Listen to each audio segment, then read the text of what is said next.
I am Kimberly. Recently, there has been a distance between my husband, Daniel, and me. Daniel frequently stays out late due to work or drinking parties, usually returning home after 10 p.m. My daughter Julia is in high school, and I have grown accustomed to life without Daniel around. Occasionally, he comes home early, around 8 p.m., usually smelling strongly of alcohol, indicating an early end to his drinking sessions. When Julia grimaced at the smell, Daniel looked at her irritably and says, "What?" And then inappropriately yelled, "The breadwinner is home and you make that face." Unable to bear it, I intervened, saying, "Stop yelling," which directed Daniel's anger towards me. He glared at me and said, "It's because of your lack of discipline that our daughter has become so insolent. Teach her to respect her father at least," and stormed off to the bath. After he left, Julia snorted and said, "I don't respect him because he's not respectable," and sticked her tongue out towards the bathroom. I let out a deep sigh. Until Julia finished elementary school, Daniel watched over her with affection. However, it seems that at some point, Julia became a nuisance to Daniel. Even during her elementary years, while showing affection, he did not actually take care of her, leaving all housework and childcare to me. "Mom, you should just divorce him. If you do, he won't bother me anymore and you won't have to hear his nonsense," said Julia, my own daughter. I too wish to leave him, but I feel that I should wait until Julia graduates from high school. However, sensing my thoughts, Julia clearly stated, "Don't use me as a reason not to divorce. I don't want to think of him as my father, and I don't want to see you enduring for my sake." Realizing that avoiding divorce because of Julia is the same as telling her, "I can't divorce because of you," I immediately reflected on my thoughts. Then, I started researching divorce on the internet. This led me to also suspect Daniel of infidelity. When I came across signs that a husband might be cheating, most of them seemed to apply to Daniel. Daniel's return home has clearly become later than before.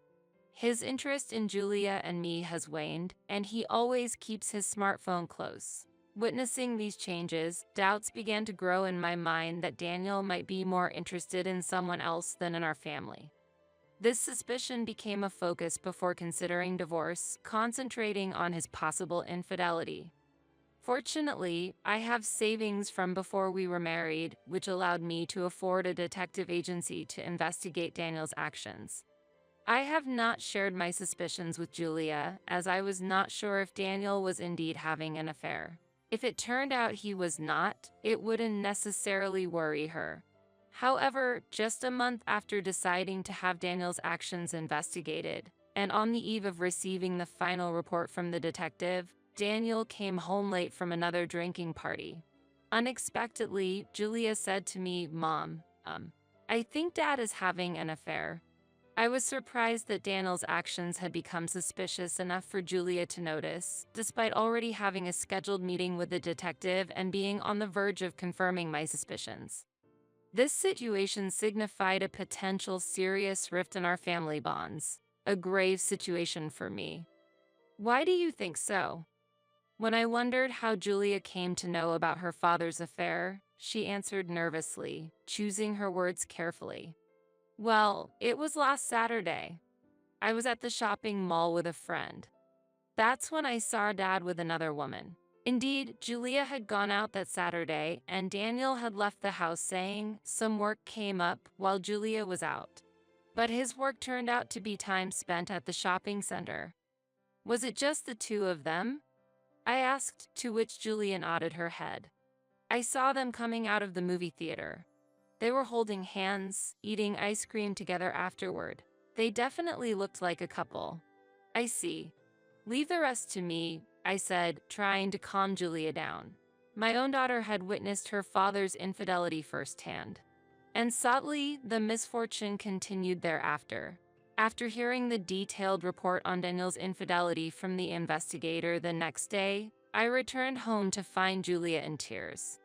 Unexpectedly, Daniel, who usually doesn't come home until around 10 p.m., was already at home. Upon seeing me, he immediately exclaimed, "I intend to divorce you." It's because you can't properly raise our daughter and are having an affair with another man. It's only natural for me to leave you, right? I couldn't grasp the meaning of his words immediately. However, seeing Julia crying after receiving harsh words from him, I quickly went to her and confronted Daniel. What infidelity are you talking about? What do you want to accomplish by making our daughter cry? Her beloved mother has been dating men other than her husband during the day, so I told her that it's morally wrong. When she retorted that I was the one who's unacceptable as a person, I scolded her and fulfilled my duty as a father, he said. Julia's cheeks were red. I couldn't stay in that place any longer. Feeling this, I hugged Julia tightly while Daniel looked on smugly. You have 3 days to leave this house. Once the deadline passes, I will use whatever means necessary to drive you out of this house. Be prepared for that, he declared forcefully. His voice was full of confidence, knowing well that we couldn't physically oppose him. He swung his arms with more vigor, laughed unpleasantly, and left the house. Left behind, Julia, with tears in her eyes, suggested, "We have to tell Grandma and Grandpa right away." She was referring to Daniel's parents, my in-laws. I have a relatively good relationship with them, and they have always adored Julia deeply since she was born. It's easy to imagine how furious they would be if they learned that Julia had been harmed by Daniel. Julia intuitively understood this fact and decided that we should act immediately. So, I quickly contacted my in-laws, asking them to come to our house as soon as possible without Daniel knowing. They promised to rush over after hearing about our urgent situation. When they arrived and saw Julia's tear-streaked, reddened cheeks, they were shocked. Such a thing. "Who did this to Julia?" they exclaimed. When my mother-in-law asked, Julia, holding back tears, answered, "Dad did. He said he saw Mom meeting with another man during the day and called Mom a bad woman for having an affair. When I denied it, such a thing." My in-laws were astonished and started to take care of Julia alongside me, eager to hear the full story from me. I honestly told them that I suspected Daniel might be having an affair and had hired a detective agency to investigate. The man I met that afternoon was the investigator giving me the report on the infidelity. And Daniel. My father-in-law continued. Actually, it seems Daniel is currently involved with 3 women. One of them is a coworker whom he meets on Mondays and Wednesdays. Another is a college student whom he meets on Tuesdays, Fridays, and Sundays. The last woman is a married childhood friend whom he meets on Thursdays and Saturdays, I revealed. Hearing this, my in-laws were dumbstruck, gripping their heads in disbelief. While they considered the possibility of Daniel cheating, they never imagined he would be involved with 3 women simultaneously. Julia said, "I saw Dad on Saturday, arm in arm with a woman I didn't recognize. So, I knew Dad was involved with someone else." Neither Julia nor I could have imagined that Daniel was cheating with 3 women. When I received the report, I was so shocked that I lost my words. I received the report at a cafe, and it seems Daniel himself or someone he knows witnessed this and misunderstood it as me having an affair. Yet, for him to suspect his wife of infidelity, react violently, and lash out at an innocent daughter. I intend to divorce Daniel. Of course, I will take custody of Julia. I cannot leave her with someone who hurts her. That's... My in-laws' expression stiffened for a moment at the thought of not being able to see their granddaughter freely if the divorce went through and I took custody. However, they quickly showed understanding. So, Julia would be happier with her mother than her father. She's in high school and old enough to choose which parent she wants to live with. Let her do as she wishes, they kindly said. Perhaps they realized that their son was incapable of raising Julia properly. At that point, I shared a certain fact with my in-laws. After telling my in-laws that Daniel had ordered Julia and me to leave the house, they exchanged looks and sighed deeply. "We are truly sorry. We are ashamed of our son," they said, bowing their heads in apology. "No, it's not your fault. It's just that he has gone mad because of his affairs. It has nothing to do with you." I comforted them, shaking my head. I asked them to keep an eye on the situation from a distance and to refrain from contacting Daniel directly, as I intended to resolve the issue with him myself. They encouraged me, saying, "Please consult us anytime. We are here to support you." Subsequently, with the help of movers, my daughter and I moved out swiftly. Since my parents' home is far away and Julia has her high school, we decided to rent a short-stay apartment near her school. Considering the potential danger of being near such a father, we planned to move further away when the summer vacation started in a month. Fortunately, my company implements a full remote work policy, and we had moved to this area at Daniel's strong request when we got married. I then planned to move to an area closer to my company. Daniel has no interest in my job and does not even know what I do. While we were preparing to move, I unexpectedly found a divorce paper in the mailbox written in Daniel's name. It was undoubtedly filled out by Daniel, who, wanting to avoid meeting us but having forgotten to hand over the divorce paper, had hastily filled it out and dropped it in there. Without wasting a moment, I filled in my name and other necessary details and promptly submitted the divorce paper to the city hall. Before the 3-day deadline Daniel gave us passed, Julia and I left that house. Now that the divorce has been officially finalized, there was no longer any reason for me to seek a reunion with Daniel. Above all, I had a strong desire to protect Julia from Daniel's influence. A month after leaving the house, as Julia entered her summer vacation and began preparing to transfer to a new school, and we finished moving to a different place, Daniel unexpectedly called. "How do you feel living like homeless people? If you are willing to apologize, you can come back." "Honestly, I'm getting bored of living in a big house alone," he said. Despite having been given divorce papers, why did he think I would return? Did he still think we weren't divorced yet? "There's no need for us to return to that house. Don't worry. It has already been sold," I calmly replied. "What?" He was surprised. I chuckled lightly. "Why did you think you could drive us out of that house?" "It was my property, inherited from my father," I said.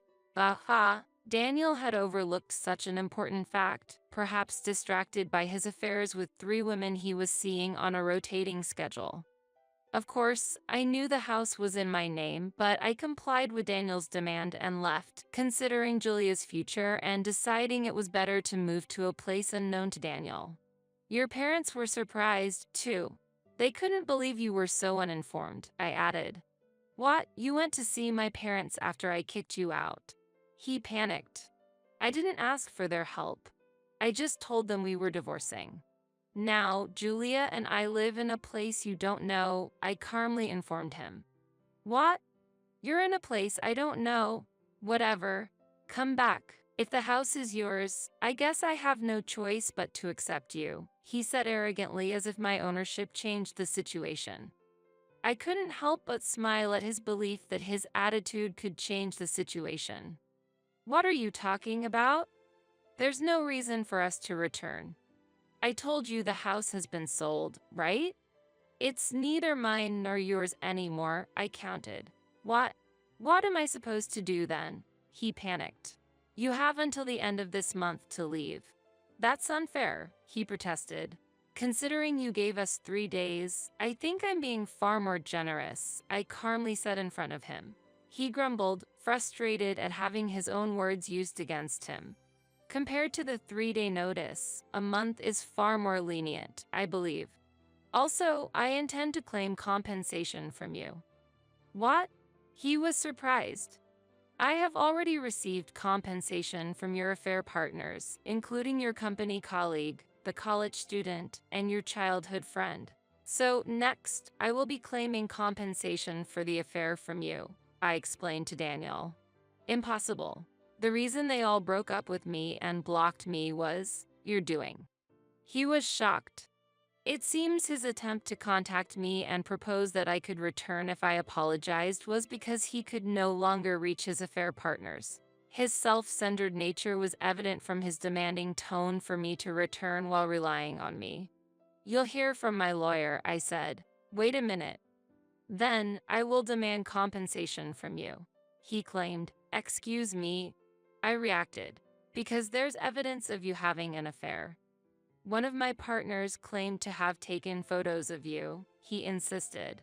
That reminded me of a misunderstanding.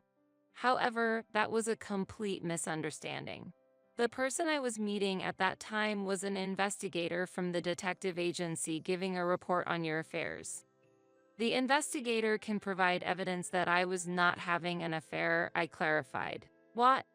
An investigator from a detective agency? He was clearly flustered. That's unfair, he protested. He then realized his trump card against me was worthless and that he was no match for me. Yet, he declared he would not yield to my demands. I will never pay. Neither compensation nor child support for Julia. He defied. However, such claims had no impact on me. Even if you refuse to pay, it's not a problem. I can directly contact your employer and request a deduction from your salary, I calmly replied. To my employer. He was astonished. As one of the people you had an affair with is a coworker, it's only natural to report to your workplace. Moreover, after an investigation with a lawyer, we found out you have a substantial severance package. If we can access that, paying child support won't be a problem. The compensation might be high since there were 3 affair partners, but that's something you'll have to manage, I continued. No way, will nothing be left for me? He despaired. Indeed, nothing would be left for him. His actions had driven away his wife and daughter, alienated 3 affair partners, made his own parents aware he had abandoned his family, lost his home, and exposed his infidelity at work. His workplace won't have a favorable view of someone who commits adultery within its premises. He used to talk as if his promotion was guaranteed, but what awaits him now is the opposite of advancement. He imagined us living as homeless people, but it seems he's the one on that path. Kimberly, I was wrong. Let's start over, he pleaded, to which I responded, if you have something to say, it'll have to go through my lawyer from now on. I'm cutting off contact. Then, I blocked him completely. Julia had already blocked him, too. When he sought his parents' help after being kicked out, his parents, unable to forgive him for hurting their beloved granddaughter, told him, "You can't enter this house ever again." At work, his infidelity was exposed, and the popular colleague he once dated resigned because of the scandal, leaving him to face cold stares from other colleagues.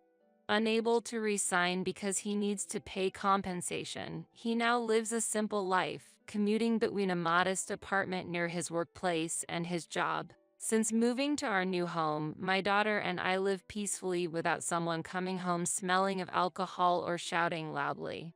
Julia has made friends at her new school and expressed her happiness. Moving was the best decision. I'm happy with just the 2 of us. This proves that our decision was the right one, and I am committed to raising Julia to be a well-rounded individual. Is it impossible to increase the living expenses? It's impossible to get by with just $3 a month. Answering a call from my son, a university student who's living alone.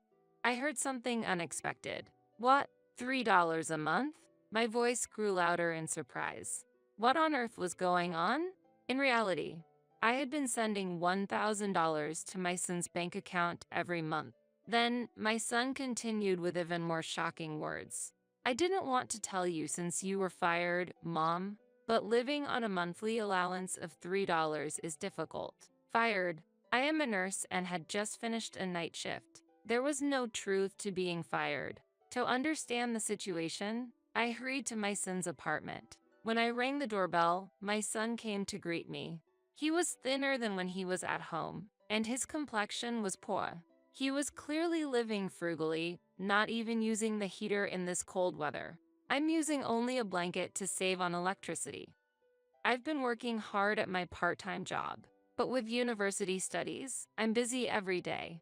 I felt at my limit, so I called you, Mom. When I checked his bank account statement, it was true that only $3 had been deposited each month. I'm sorry for not noticing earlier, but I was actually sending $1,000 a month.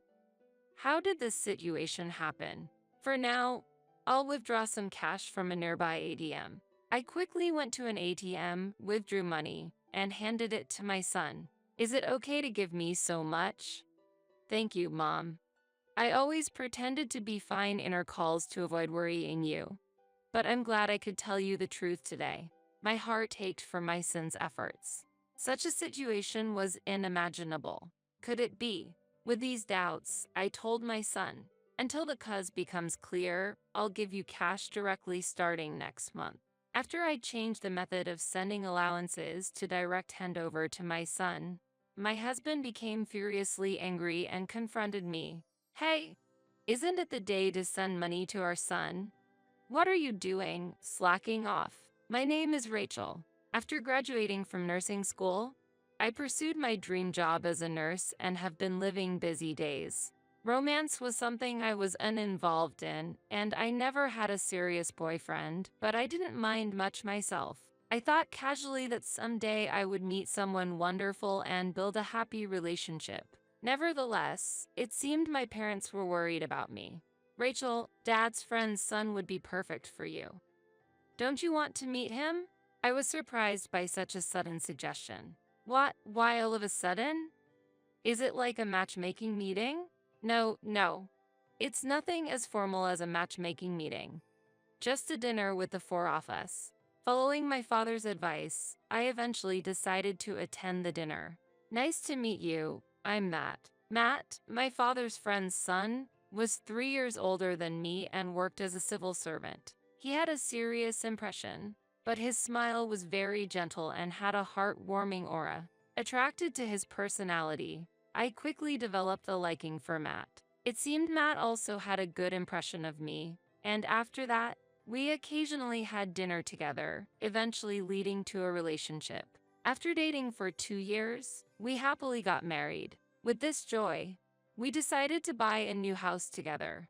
For me, who had been away from romance for a long time, meeting Matt felt like fate. My father, too, was surprised and overjoyed by the deepening of our relationship, even shedding tears at our wedding. His tears of joy made our happiness even more special. Our marriage brought many blessings from friends and relatives, filling the start of our new life with warm messages of celebration. Not long after beginning our happy married life, I discovered I was pregnant, bringing even more joy to our family. I decided to take maternity leave and parental leave. In our family, a healthy baby boy was born, and we named him Nick. Nick grew up energetically, and every time we witnessed his growth, our happiness only increased. Matt was a wonderful father. Even on days when he came home exhausted, he always actively participated in housework and childcare. I deeply appreciated and felt love for his efforts. Matt, I truly appreciate your help with the household chores. What are you talking about? This is nothing. We are a couple, after all. Matt always replied with a kind smile. Every time I saw his warm smile, I felt my love for him deeply. When Nick turned 1 year old, I returned to my job as a nurse, taking a new step in balancing work and family. We took turns dropping off and picking up Nick from daycare, working together and spending our days cooperatively. Time passed and Nick became a senior in high school. I turned 47 and Matt reached the milestone of 50. Nick, I've prepared sandwiches for a late-night snack. Have some whenever you want, I said, bringing the snack to his room as usual. Thanks, Mom. Sandwiches, that's great. Your snacks give me the energy to study late into the night, Nick said, pausing his studies to smile and express his gratitude.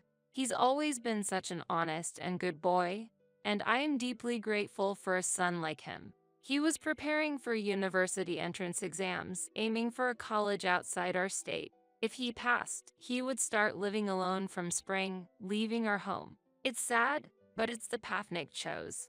We decided to support him with all our might. And finally, the day of the exam arrived. I'm off, Dad, Mom. Nick cheerfully greeted at the entrance, his face slightly tense as he stepped outside. Do your best, Nick. I'm sure you'll be fine. I encouraged him. Keep calm and tackle the questions. You can do it. Matt also cheered him on. Hearing our words, Nick nodded firmly and headed for the examination venue. Ultimately, Nick successfully passed his preferred university. Congratulations, Nick. It's sad to see you leave home, but I'm so happy you passed. I congratulated him. Well done, Nick. You are our pride. Matt also expressed his joy. We celebrated his university acceptance with a lavish feast, sharing in Nick's happiness. Thank you, Mom, Dad. I couldn't have come this far without the two of you. I'll give it my all at university, too. Nick expressed his gratitude. Thus, Nick was set to start living alone in a different state from Autumn. To support Nick's tuition and living expenses, I started doing more night shifts to earn the extra allowance. I was managing the household finances and had decided to send Nick $1,000 every month. Although I felt guilty for frequently leaving the house empty due to my night shifts, Matt always supported and encouraged me. Rachel, I really appreciate you working so hard. The $1,000 for Nick. I know it's tough, so it's a big help. Matt expressed his gratitude. Thank you for always being there for me. I can keep going because you're with me, I replied. Thanks to Matt actively taking care of cooking and household chores, I could concentrate on my work. September came, and Nick moved into the apartment we had chosen together, and the remittances began. I transferred $1,000 to Nick's bank account every month. And before we knew it, several months had passed. Did you transfer the $1,000 to Nick this month? You didn't forget, did you? Of course, I transferred it properly. I wouldn't forget, I replied, and Matt showed a relieved smile. But then he furrowed his brows and said worriedly, I wonder if Nick is doing well living alone. I hope he's keeping up with his classes. I just hope he doesn't get involved with the wrong friends. There's no need to worry. Nick said he's enjoying university life on Messenger. Matt, you worry too much. I often smiled at Matt's concern for Nick. I also kept in frequent contact with Nick, ensuring he was doing well and feeling reassured. Time passed, and the season gradually changed to winter. The air outside was cold and breaths turned into white mist. One night, after finishing a night shift, I returned home. Dragging my tired body, I headed towards the bedroom. As I started to change clothes, something caught my eye. There was an unfamiliar lip balm lying there. Is this Matt's? I've never seen this before, I thought, picking up the lip balm from the floor. Matt usually showed little interest in skincare products, particularly not lip balm. Maybe he bought it on a whim because of the harsh winter dryness.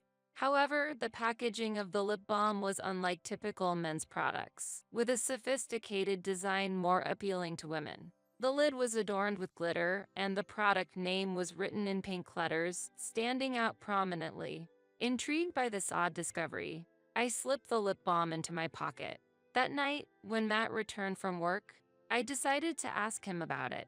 Matt, is this your lip balm? I asked, and for a moment, Matt looked surprised, then quickly smiled and took the lip balm from me. Haha, yes, that's mine. I've been looking for it. Thanks for finding it, Rachel. Where did you find it? It was on the bedroom floor, I replied. Matt seemed a bit flustered. What's wrong? Is there something odd? I asked, and Matt replied somewhat sheepishly, well, you know, it's uncommon for a guy to use lip balm, so it's a bit embarrassing. He said, scratching his head. It's not embarrassing at all. Many men take care of their lips these days, but that lip balm looks a bit too feminine. Maybe choose something simpler next time? I suggested, and Matt nodded. Yeah, I'll pick a more normal one next time. I actually chose it in a hurry and later realized it might be a bit girly. Anyway, let's watch a movie tonight. That movie you wanted to see has started streaming. He changed the subject. I was a bit puzzled by Matt's behavior in deflecting the conversation, but soon got engrossed in the movie and forgot about it. About a month later, I received an unexpected call from Nick while on my way home from a night shift. Nick, it's been a while. What's up? I greeted him cheerfully. From the other end of the phone, Nick's voice sounded weak. Mom, I'm sorry. I've been busy lately and couldn't always answer the phone. Indeed, I had noticed that Nick hadn't been answering my calls more frequently of late. I had been worried, but since they were communicating via Messenger, I thought there were no major problems. Don't worry about it, it's okay. But you sound a bit down. Is something wrong? I asked and was surprised by Nick's response. Mom, can you increase the amount of the allowance? Living on $3 a month is really tough. What? $3 a month? My voice rose in astonishment. I couldn't understand why the allowance would be only $3 a month. I was certain I had been sending Nick $1,000 every month. I didn't want to tell you since you lost your job, Mom, but it's really hard with only $3 a month. Nick continued, Lost my job? What are you talking about? I was confused and couldn't understand what he was saying. I had just finished a night shift and certainly wasn't fired. As I struggled to comprehend the situation, Nick's troubled voice continued. Wait, Mom, I heard you were fired. So, you said you'd send $1,000 a month at first, but now it's only $3, right? What are you talking about? Anyway, I'm coming over to your place right now. Okay, I'll be waiting. After hanging up, I tried to head to the station quickly. My legs wouldn't move properly in my agitation. I was surprised by this unexpected development and my heart was pounding. Trying to calm down, I took deep breaths. I slapped my cheeks with my hands to focus and quicken my pace to the station. After changing trains, I arrived at the station near Nick's apartment. I contacted Nick on my phone, telling him I would be there soon. When I reached Nick's apartment and rang the doorbell, the door opened immediately. Welcome, Mom. Nick looked shockingly thin and pale, as if he might collapse at any moment. Nick, are you okay? I asked, surprised and worried. Seeing Nick's condition, my heart was filled with pain and sadness. When I entered Nick's apartment, it was chillingly cold inside and the heater was completely off. Aren't you using the heater? It's so cold you'll get sick. Let's turn it on right now. I suggested, worried. No, I can't. The electricity bill is too high. I'm just managing with this blanket. Nick replied, his voice trembling, his thin body shivering. Nick, I've been transferring $1,000 every month to your account since September.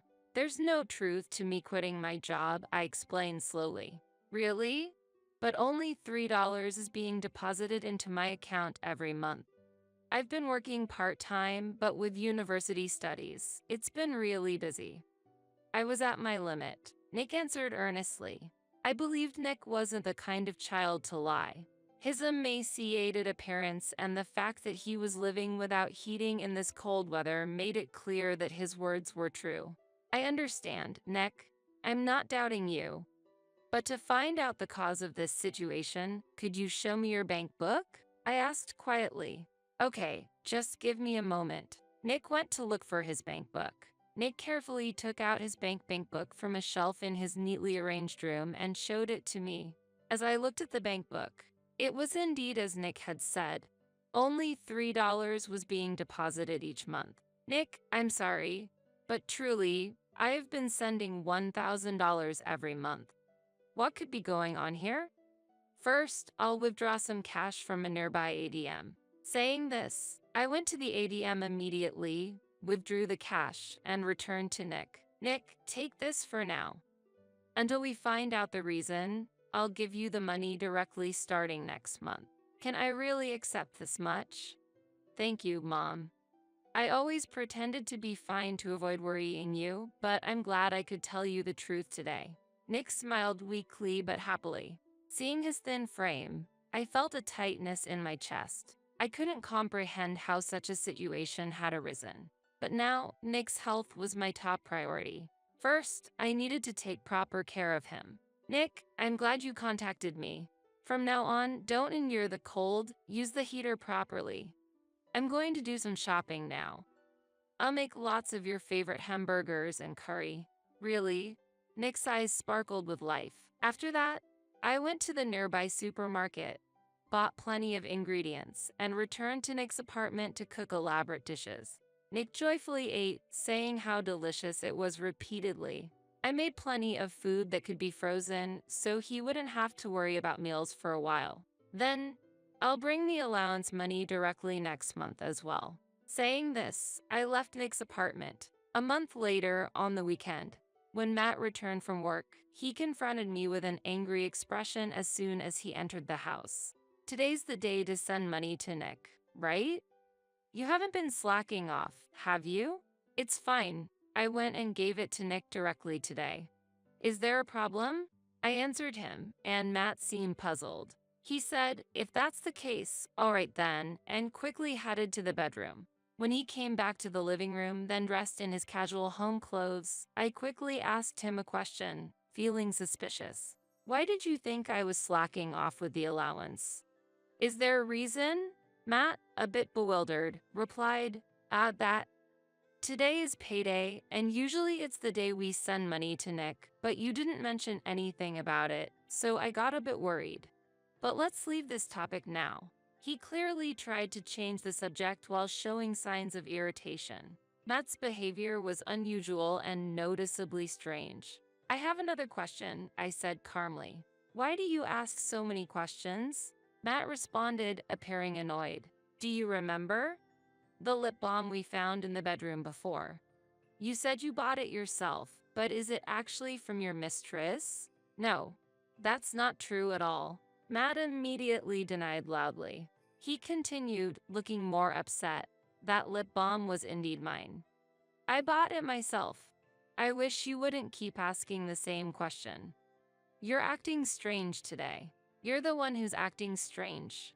You're usually calm and don't react so intensely, I pointed out. Matt, raising his voice even more, argued back. I'm not strange. I'm just as usual. Do you really think so? Well, I expected this might happen. That's why I invited some special guests in advance. People you know very well.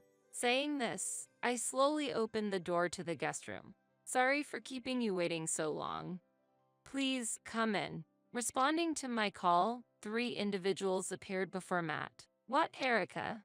And even Dad and Mom are here. Matt was so astonished that he was lost for words.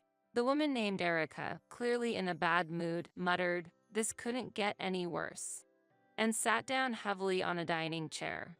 Meanwhile, my in-laws looked at Matt with a stern gaze, and his face gradually turned pale.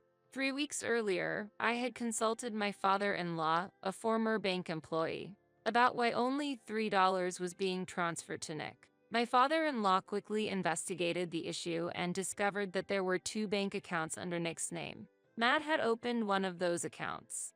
Despite my offer to set it up myself, Matt insisted, "Leave it to me, I'll handle it." And eventually, he was the one who opened the account. My father-in-law revealed through conversations with bank staff that Matt had opened 2 bank accounts using Nick's name, claiming it was for living and tuition expenses. The cash card and bank book for the account where I had been depositing $1,000 monthly were actually under Matt's control. I'll manage one of the accounts, so leave the card and book to me, he had insisted, possibly taking them from Nick. Then, Matt withdrew the $1,000 deposited by me every month from that account for his own use. Moreover, to make it seem like he was still sending money to Nick, he deposited a mere $3 into the other account that Nick had the bank book for. After learning this shocking truth, I was trembling with anger and deeply suspicious about how Matt was using the large monthly sum. I then remembered the charmingly designed lip balm I had found in the bedroom before. Driven by this intuition, I decided to have a detective agency investigate Matt's activities. The investigation revealed that Matt was having an affair with a woman named Erica, his subordinate. While I was out on night shifts, Matt had been secretly inviting Erica to our home. Having gathered enough evidence, I decided to confront Matt with the truth by inviting my in-laws and Erica, Matt's mistress. Matt, you must be aware, but your misconduct has already been exposed, I told him sternly, and Matt's face turned ashen, his lips trembling slightly. All the $1,000 sent to Nick each month. You were using it all for Erica, weren't you? How terrible. According to the detective agency's report, you bought Erica an expensive brand necklace. What were you thinking? Matt vehemently protested in response. No, I did buy jewelry, but that's not all. I didn't use all $1,000 just for gifts. Erica's mother was seriously ill and hospitalized for a long time. I was providing financial support for her medical expenses. I was just trying to help someone. Matt claimed. Is that true, Erica? About your mother being sick? Please be aware that lying won't help, as it will eventually be revealed. Can you tell us the truth? When I asked Erica, she was silent for a moment and then reacted with a bit of anger. That's a lie. All of it. My mom is healthy and working on the farm in the countryside every day. The story about her being sick is all made up. Hearing this, Matt shouted, trembling with anger. What? You lied to me? I can't believe it. Do you know how much money I've been giving you? Erica, without any sign of remorse, laughed mockingly. Ha, you're a fool for being deceived. I thought I had found a good cash cow, but it's over now. I thought I could milk you for longer, but I miscalculated. Such a shame. A cash cow. You said you loved me. Was that all a lie, too? Your feelings for me weren't real. You do love me, don't you? Matt was confused, angry, and seemed to forget that I and his parents were present. It was extremely unpleasant for me to see my husband cling to a younger woman in such a pathetic manner. It was embarrassing, pitiful, and above all, deeply unsettling. Suppressing my disgust, I confronted the situation. Just think about it. How could a young and attractive woman like me really love a middle-aged man like you, Matt? It's laughable. Do you even realize your own worth? Look in the mirror and face reality. Erica burst into mocking laughter. Although Erica's words might be true, her brazen attitude infuriated me. To think such a thing. In response to a shocked Matt, I presented him with 3 documents. The first was the bank transaction history, the second, conclusive evidence photos of the affair, and the third, a divorce form. A divorce form. Wait, are we really getting divorced? Matt was shocked, ignoring the first 2 documents and focusing on the divorce form. Of course. How can I continue married life with a man who wastes his son's allowance? But I didn't intend to get divorced. This situation is a separate issue. Matt mumbled some excuse. I exploded in anger at Matt's ridiculous remarks. I can't believe this. You have an affair and yet you think we wouldn't get divorced? And how you treated Nick is unforgivable. What kind of parent are you? Did you really think he could live on $3 a month? Nick has been working hard at part-time jobs, scrimping and saving, becoming skin and bones. He couldn't even properly use the heater. You're terrible. Sign the divorce form now. I do feel sorry for Nick. When I heard Erica's mother was sick, and with all her demands, I desperately needed money. Matt weakly tried to justify himself. That's when my father-in-law delivered a powerful blow to Matt. With a short cry of ah, Matt collapsed, and his father's angry voice boomed. You stupid son. Sign the divorce form, as Rachel says, right now. Dazed, Matt faced me, and I firmly stated, of course, I'll be demanding compensation. I'll add up all the money you wasted, too. Compensation. You can't be serious. Matt was shocked and exclaimed. And Erica, I will also demand payment of compensation from you, so be prepared. I said that to Erica, and her face turned pale, beginning to panic. Wait a minute. Why should I pay compensation? I can't pay. Why should you pay? Because you were involved in an affair with a married person. I have the right to demand compensation from you, and I will make sure you pay it.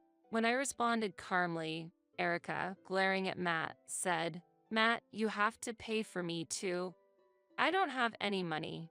I spend all my salary on cosmetics, clothes, and bags. I have no savings. Nonsense. I don't have any money either. You took everything. If you hadn't deceived me, none of this would have happened. You're just a devil, Matt yelled. As the 2 argued, Matt suddenly turned to me, pleading. Rachel, please, spare me the compensation. I'll agree to the divorce, just drop the compensation claim, please. I really have nothing. Look, we've supported each other until now. Tears streaming down his face, Matt appealed, but I felt only revulsion. My love for Matt had vanished the moment I learned he had been spending Nick's allowance on his affair. If you resist any further, I'll double the compensation. Sign the divorce form now. I'll properly claim the compensation later, I stated resolutely, and Matt, realizing my determination, signed the divorce form. I've signed it. Are you happy now? Matt said in a weak voice, handing over the divorce form. Yes, thank you. Now, please leave immediately. What? Do I have to leave? Matt was surprised. Of course, we're getting divorced. We can't live together anymore. You need to take responsibility. Erica, please leave quickly too.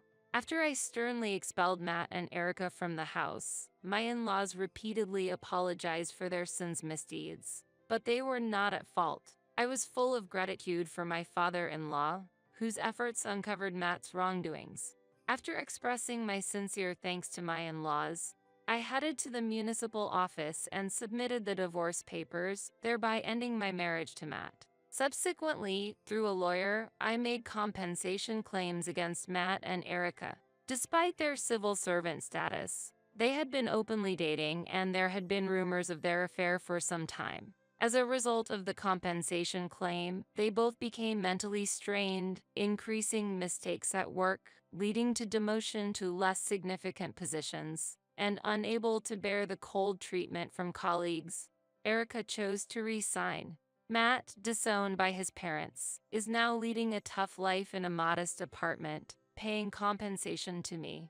Erica, though her parents paid the compensation, had to return to her parents' rural home in exchange. She ended up helping with farm work at home, living a life without freedom under the strict supervision of her parents.